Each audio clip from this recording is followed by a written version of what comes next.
ئەم کاتتان باش بیسەرانی هێژان لا ڕادیۆ دەنگی گەلەوە بە یارمەتی هاوکارانم گەشتی هەواڵەکانی ئەمڕۆ سێشەممە 16 ئەیلولی 2025 پێشکەش دەکەین کاتژمێردا با کاتی ناوەندی ئەوروپایە.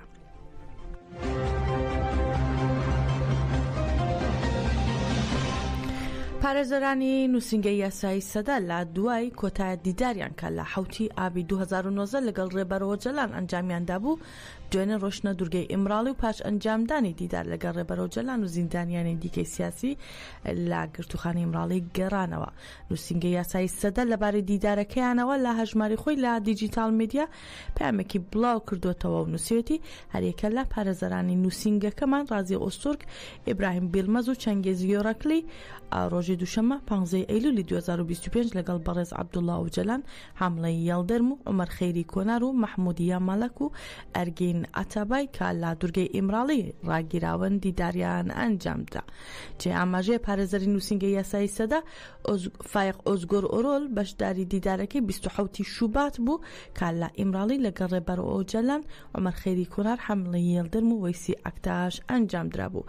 هەروە پارێزەرانی نووسینگەی یاسایی سەدا ڕێزان ساریجا و نەورۆز ئۆی ساڵ ئەسلانیش پێش ئەم دیدارەی دوێنێ بەشداری کۆتادیداری ئیمراڵی بوون کە لە حوتی ئابی 2009 لەگەڵ ڕێبەرەوە جەلان ئەنجامدرا بوو.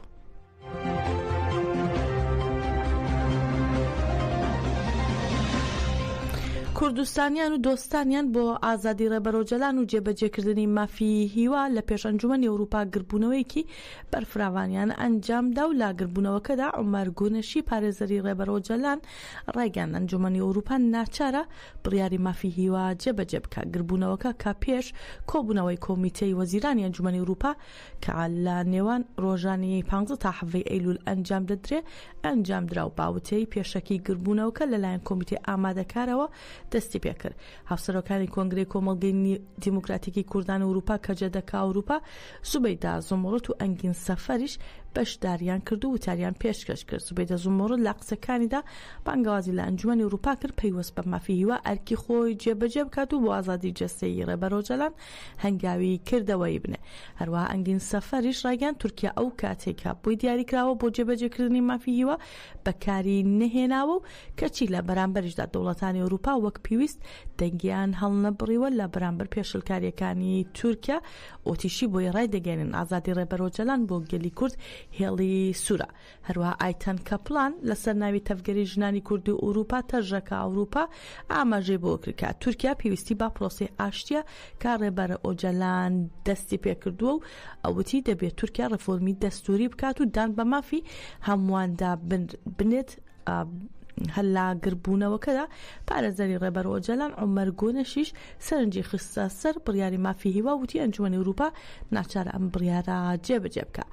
لە چالاکیەکەدا لە کۆتایی خوێندنەوەی پەیمانەکاندا هاوسەری سینان ئۆنگان لەسەر ناوی هەڵمەتی ئازادی بۆ ئۆجەلان و چارەسەری سیاسی بۆ پرسی کورد هەروە ئەرجانجان ئەکتاشیش لەسەر ناوی کۆرمەندی ئاشتی و ئازادی ئەوروپا و زۆڵکاف سەفەر کاماوەی 14 ساڵە ڕێکخەری چالاکی دانیشتنە لە پێش ئەنجومەنی ئەوروپا وتاریان پێشکەش کرد و لە قسەکانیاندا بانگەوازیان بۆ پەرپێدان با تێکۆشان لە پێناو مسوگرکردنی ئازادی جەستەیی ڕێبەرەوە جەلان کرد و هەروەها داوەشان لە ئەنجومەنی ئەوروپا کرد فشار لە تورکیا بکات بۆ جێبەجێکردنی مافی هیوا.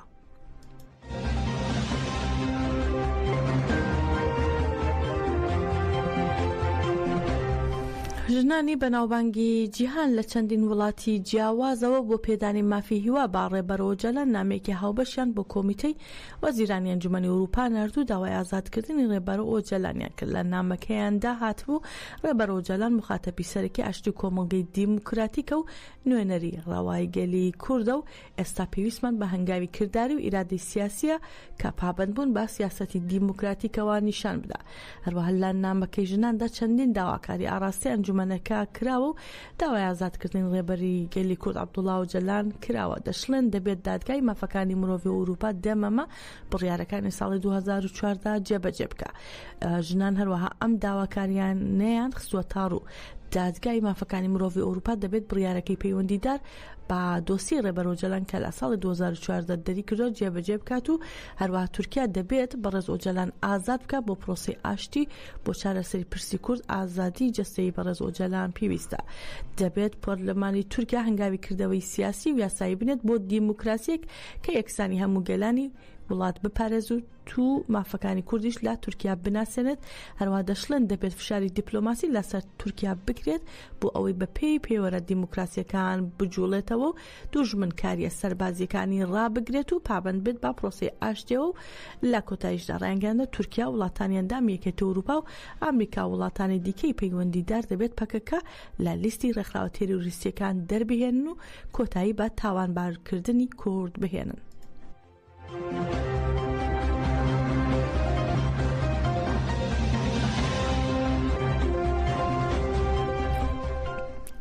با بۆنەی سێمین ساڵیادی شۆڕشی ژنجیان ئازادی کۆمیتەی ئازادی ئۆجەلان لە باشووری کوردستان با بۆنەی سێمین ساڵیادەکەیەوە ڕاگەاندراوێکی بڵاو کردێتەوە. کۆمیتەی ئازادی ڕێبەر ئۆجەلان ڕێگەیان وێڵبوون بە دوای ئازادی و ڕەتکردنەوەی پریا و سالاری ڕەتکردنەوەی ئەو سیستەمەیە لا پێگەی سیاسی و بەڕێوەبەریدا زێهنیەتی دەوڵەتندێتەوە بەڕێوە دەبات.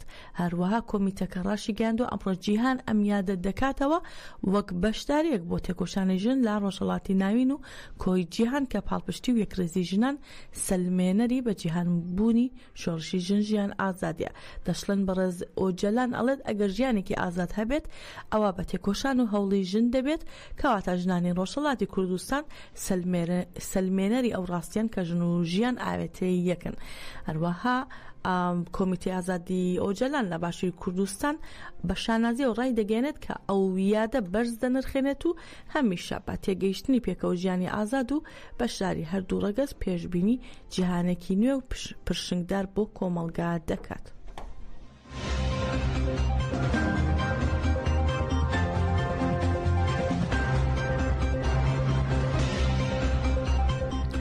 فەرماندەیی گشتی هێزەکانی ئاسایشی ناوخۆ سەبارەت بە دەستگیرکردنی 61 تاوانبار لە ڕەقە و ڕۆژاوای دەیرەزوو ڕاگەاندراوێکی بڵاو کردوێتەوە. لە ڕاگەیاندراوەکە داهاتووە بەپێی ڕێنماییەکانی دەستەی ناوخۆ و فەرماندەیی گشتی هێزەکانمان لە باکوور ڕۆژهەڵاتی سووریا و بە ئامانجی بەهێزکردنی ئاسایش و سەقامگیری و بە دووادارچوونی داواکراوان هێزە تایبەتەکان و هێزەکانی ئۆپەراسیۆنەکان بە بەشداری بەشەکانی ئاسایش لە چەند ڕۆژی ڕابردوو هەڵمەتی ئەمنی فراوانیان لە دووشاری ڕەقە و ڕۆژاوای دەیرەزوور ئەنجامداوە و لە هەڵمەتەکەدا 61 داواکراو کە تێوەگلاون لە تاوانەکانی تێرۆر و بازرگانیکردن و بڵاوکردنەوەی مادە هۆشبەرەکان دەستگیر کراون.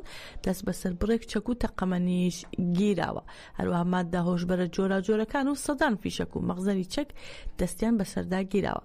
هەروەها فەرماندەی گشتی هێزەکانی ئاسایشی ناو خۆ ڕاشی دەگەنە ئەنجامی ئەم هەڵمەتانە وەک ڕێگرێکی یەکلاکەرەوە بوو بۆ هەموو ئەو کەسانەی کە هەوڵی تێکدانی ئاسایش و سەقامگیری ناوچەکان دەن و جەختیش لەسەرەوە دەکەنەوە کە بێوچان بەردەوام دەبن تا لە ڕیشە هەڵکێشانی هەموو جۆرەکانی تێرۆر تاوان و مادە هۆشبەرەکان بەردەوام بن.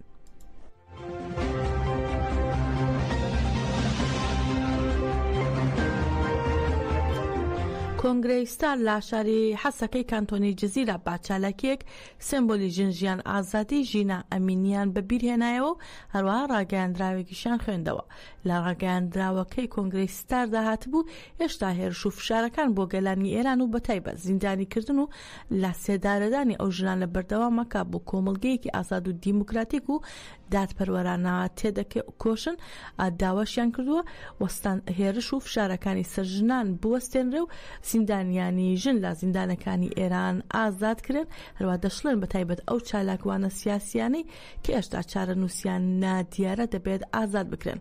بانگەوازیش لە ڕێکخراوەکانی مافی مرۆڤ دەکەن دەستێوەردان بۆ وەستاندنی پێشلکاریەکان بکەن.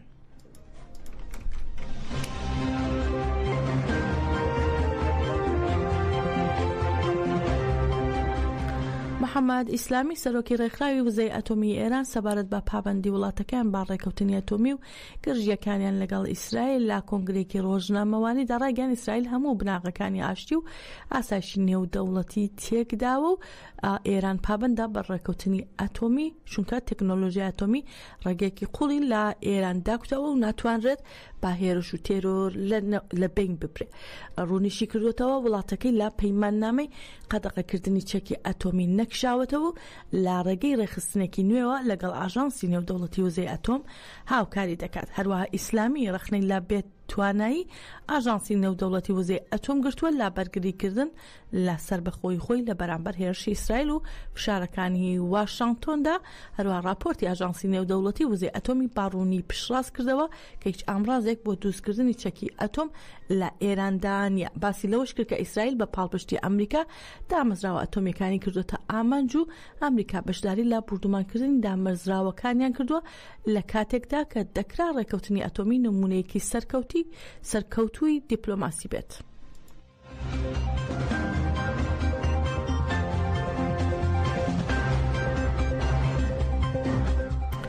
لا کۆنگرەیەکی ڕۆژنامەوانیدا بەنیامین نەتانیاهو سەرۆکوەزیرانی ئیسرائیل و مارکۆ ڕۆبیۆ وەزیری دەرەوەی ئەمریکا دەربارەی دۆخی غەزە و قۆناغی ئاگربەست بەم شێوەیە دوان. وەزیری دەرەوەی ئەمریکا ڕایگەیاند ئامانجەکانی شەڕی غەزە لە ڕوانگەی ئەمریکاوە هیچ گۆڕانکارییان بەسەردان نەهاتووە و ئەمریکا پێی وایە هەتا حەماس لە ناو نەچێت و هەموو بارمتەکان ئازاد نەکرێن ئاشتی لە غەزە بەرقەرار نابێت.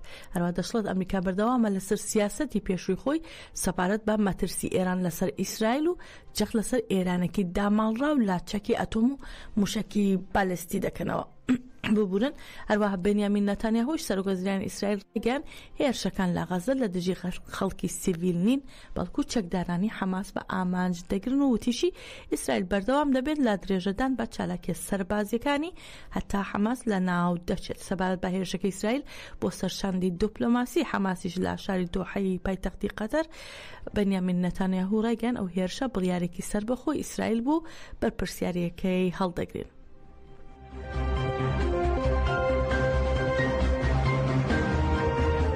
گەشتی هەواڵەکانی ئەم کاتژمێرەمان پێشکەشکردن هەشاد بن.